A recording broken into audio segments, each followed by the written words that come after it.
que os tribalistas da nova era. Qual é a diferença? Por que isso aí? Por que o título? Então, esse título é o seguinte, esse livro, ele é fruto da minha tese de doutorado em antropologia na PUC de São Paulo.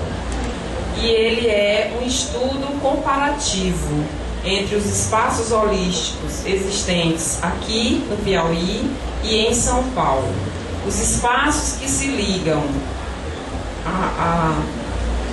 de Teresina, que se ligam a São Paulo, são os espaços que fornecem profissionais, associações, sindicatos para os espaços holísticos daqui.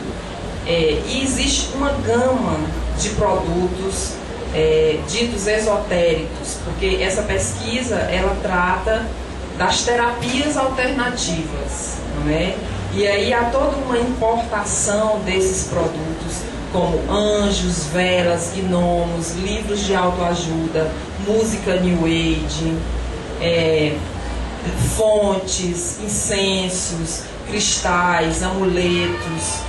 E aqui em Teresina nós temos uma característica muito peculiar, que é a espiritualidade. Quando nós comparamos a espiritualidade do piauiense, especialmente do teresinense, com, por exemplo, as nossas capitais vizinhas, Fortaleza e São Luís, nós percebemos que Teresina está bem mais à frente em termos não só de número de adeptos, como de diversidade religiosa. Embora o senso comum sempre aponte aquilo que o IBGE coloca nas suas pesquisas, de que o Piauí é o estado mais católico da nação, não é? Quando o catolicismo decresce, o Piauí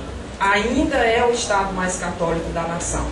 Bem, mas o fato dele ser o país mais católico, o estado mais católico da nação, não significa dizer que estes católicos não façam o que nós chamamos de trânsito religioso por outras tradições, como, por exemplo, o kardecismo, a umbanda, o candomblé e as chamadas os chamados novos movimentos sociais ou novos movimentos religiosos, que é a nova era, que aí nós vamos ter o Santo Daime, o Vale do Amanhecer, a União do Vegetal. É muito interessante a gente pensar essa questão das terapias alternativas, porque elas envolvem, existe uma interconexão, não é? O que são as terapias alternativas? Que são realizadas nesses espaços holísticos.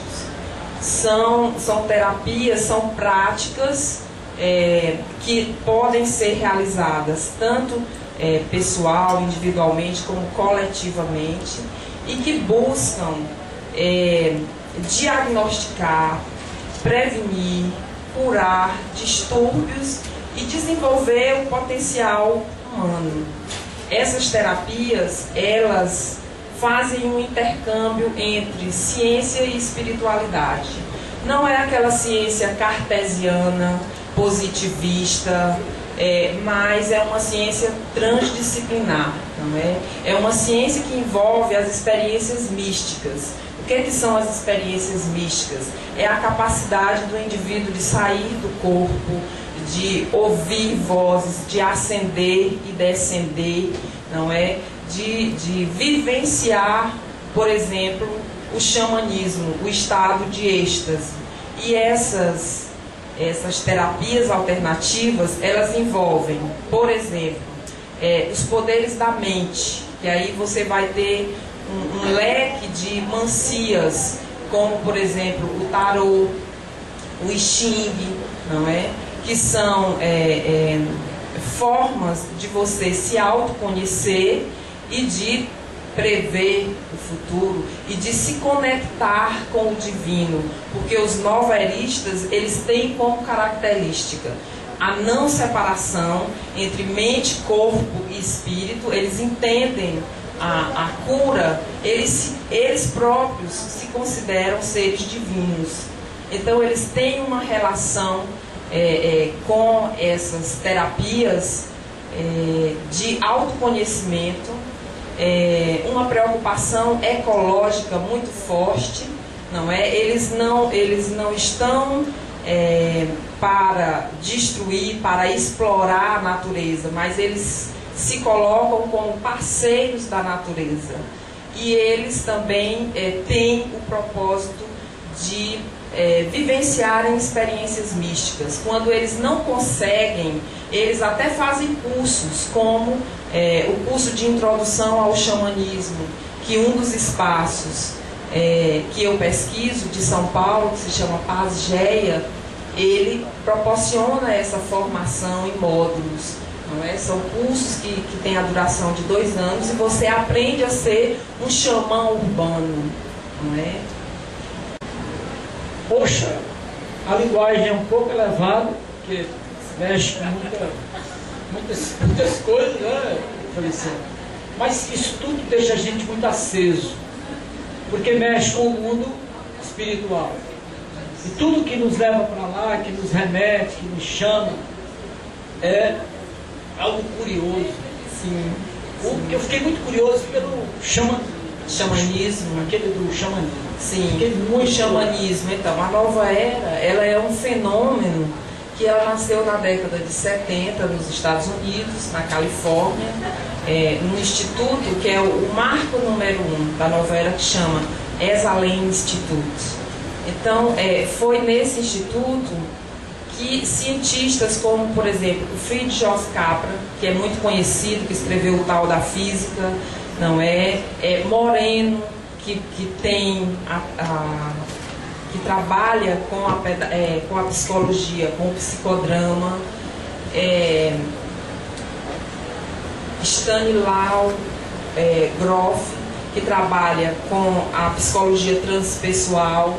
Então, são cientistas, os chamados cientistas místicos. Eles se reuniam e se reúnem, porque esse espaço, ainda hoje existe esse espaço holístico em Esalen, na Califórnia, chama Esalen. Eles se reuniam a esse período para fazer experiências com ciência, drogas, não é? Arte e tradições espirituais. Que tradições espirituais? Isso é muito importante a gente colocar, que hoje, por exemplo, eles não utilizam mais drogas nesse instituto. Era um momento da contracultura, não é? Eles são fortemente influenciados, os novaeristas, pelo movimento da contracultura, pelo movimento romântico, não é? Pelo romantismo e por uma psicologia dita contra ou para rebater a psicanálise. É a psicologia neo-haitiana, é a psicologia, o psicodrama, é a gestalt terapia, são terapias que envolvem a espiritualidade, não é? E esse xamanismo, ele nasce porque também tem toda uma questão do orientalismo. São várias tradições que participam, tradições espirituais, religiosas, que participam da nova era, não é? E o xamanismo tem a ver com os índios, com o xamanismo praticado pelos índios norte-americanos. E aí você vai ter várias práticas do taoísmo, do budismo tibetano, você vai ter o candomblé, a umbanda, o catolicismo, todos essas tradições religiosas, elas são recolhidos elementos dessas tradições, e o New Age ou o novaerista, ele vai se servindo dessas entidades, dessas divindades, não é? Para se curar, para se autoconhecer.